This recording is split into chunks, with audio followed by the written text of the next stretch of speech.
There's a theology that they parade around called 7 mountains, that the church must take over entertainment, take over politics, take over government. And that is why the confusion that happened during the election happened. That confusion exposed the church. All these false prophets that paraded themselves all over Nigeria, they started by saying Tinubu will not win. Then after they declared him winner, they now say he will not be sworn in. They now say on the day of swearing in, he will be arrested. And Obasanjo has prepared soldiers to take over government. Nonsense. Even their minds is corrupted. And that is why we keep saying, calm down, let's teach you Bible. You call us heretics. Let ignorance disgrace you before the world. Some churches fasted and prayed for Tinubu to die. The man is your commander-in-chief. Deal with that.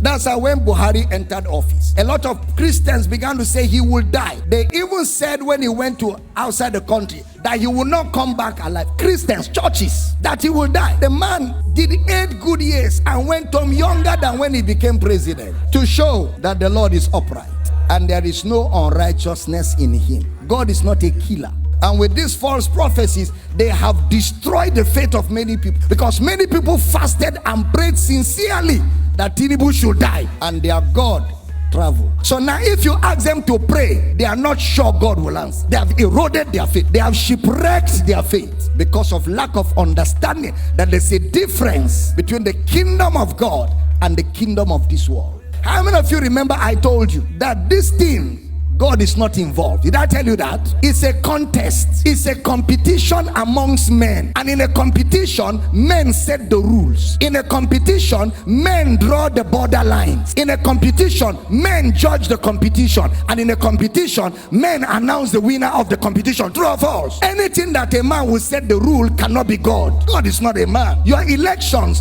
the rules are set by men. Your constitution is drawn by men. It's not Bible. It's not God. It cannot be God. God does not install presidents. God does not install presidents. Men vote who should rule them. There's a process that is set by men, and men will determine who wins, and men will announce. Didn't you go to school? It is called a democracy. What is a democracy in social studies? Government of the people, for the people, by the people. How did you bring God in?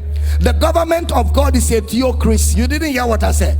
The government of God is a theocracy. That is God's government over his people. There is no theocracy anywhere in the world. It is democracy all over the world. That is why preachers in America kept saying Donald Trump will win, and kept saying it. In fact, one woman of God was on television praying, oh God, send African angels, send African angels to come to America and make Donald Trump win. Look at caricature, disgracing themselves, men and women of God, embarrassing themselves before the world, before unbelievers, before other religions, making a caricature of themselves, allowing themselves to be overtaken by lust, ambition, and greed.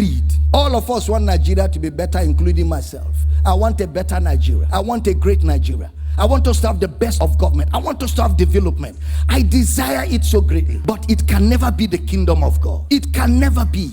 It is still the kingdom of men. It is still operated by men. And anything that men do can never be perfect. Anything that men are involved, anything that it is orchestrated by men, within the boundaries of men, it can never be perfect. Somebody even said that if Tinubu becomes president, we should amputate his leg. He said, amputate my leg.